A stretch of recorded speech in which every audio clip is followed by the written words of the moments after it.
Hi, my name is Brian from Denmark, your tech friend with a real-world comparison of the Oneplus Nord 2 and the Samsung Galaxy S21 FE. Let's have a look at the physics first.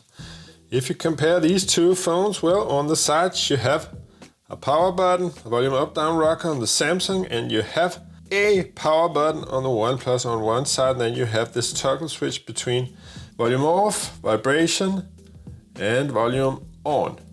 And on the other side of Samsung you have absolutely nothing, and here you have the volume up down. I really think that OnePlus nails it with this setup, because take a look at this, okay? So if you just compare the button placement, this is the power button on Samsung, fair enough, but this is the volume up and down. See how much further down to your hand and your fit in your hand it is? I can actually betjene it now, as you would say in Danish. And the power button just a little further up, I can also access that. So I very much like that setup on the buttons of the Oneplus Nord, but of course that's a personal preference. At the top you have pin, needle, hole, mic, and at the bottom you have the SIM card tray, another mic, USB-C, and the speakers. By the way, both of these have actually got stereo speakers. I don't know if you can just make it up. Yeah, you could just make it up at the very top there. Let's see if we can also see. Yeah, you can also just about make the OnePluses out there. In the boxes, there's a bit of a difference because the Samsung comes with absolutely no charger, just this USB to USB-C and SIM injection tool, whereas the OnePlus comes with the classic OnePlus cord and a 65 watt charger, warp charge. This is of course a big plus for the OnePlus. Big plus for the OnePlus. If you take a look at the stats, these two phones are very much alike. Same screen size, same resolution, same PPI, battery, and much more is very much alike on these two phones. So why should you spend the extra cash on the Samsung Galaxy S21 FE? Well, if you value a 120Hz screen refresh rate over a 90Hz screen refresh rate. If you do, you're probably a gamer. Or if you value aluminum framing over a plastic one. Or if you value Gorilla Glass Victus over Gorilla Glass 6. Or if you value IP68 dust and water resistant up to 1.5 meters in 30 minutes on the Samsung versus nothing on the OnePlus. And if you value a Snapdragon over a MediaTek. And this is where the real value begins to appear. Though it must be said the MediaTek CPU again is almost on par with the Snapdragon in terms of speed. But some may prefer the Adreno 660 over the Mali G77 GPU, as it is quite a substantially better performer in games, and I dare to say also in photography. Let's have a look at some of the pictures I just went out and took today. Okay, so if you can see here, there's also quite a difference in how they portray the colors. Take a look at the difference in the sky rendition on these two phones. Let's just have a look at another picture. And okay, and this is my selfie mug. Let's just try and zoom a bit in. Let's just try and zoom in on the eyebrows themselves. Is there anything else we can see?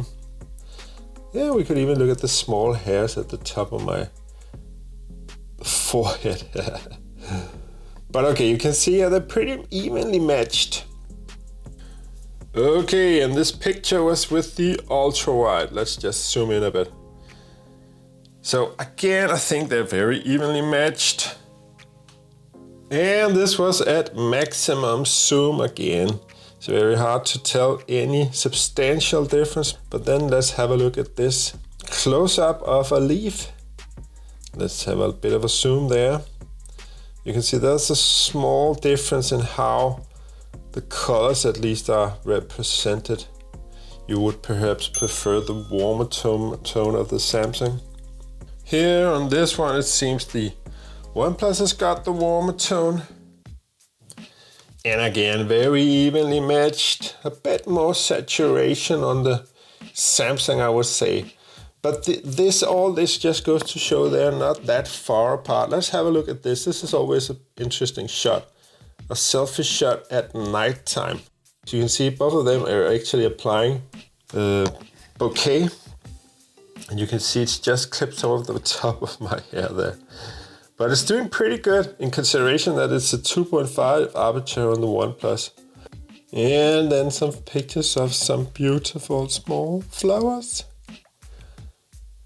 Again, the OnePlus doing pretty great, I should say here, from what I can tell by the screens themselves. And now for the real big decider with these two phones, and that is Android updates and security updates.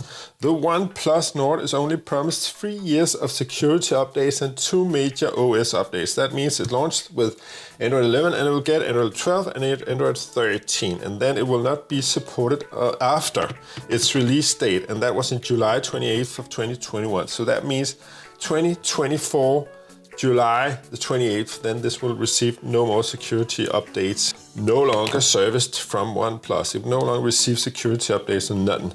Think about that when you do your banking transaction and stuff on this phone.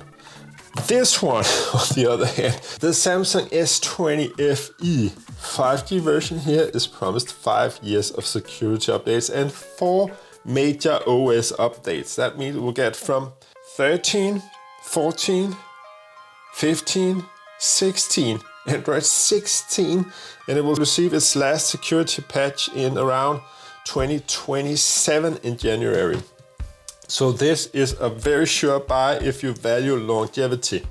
Okay, longevity, the Samsung, fun, and a really good performer in the short term, the OnePlus Nord 2. But you only got like 2.5 years from now when you're watching this video left on the Nord 2, so you gotta take that into consideration. My name is Brian from Denmark, your tech friend, and I'll see you in the next one.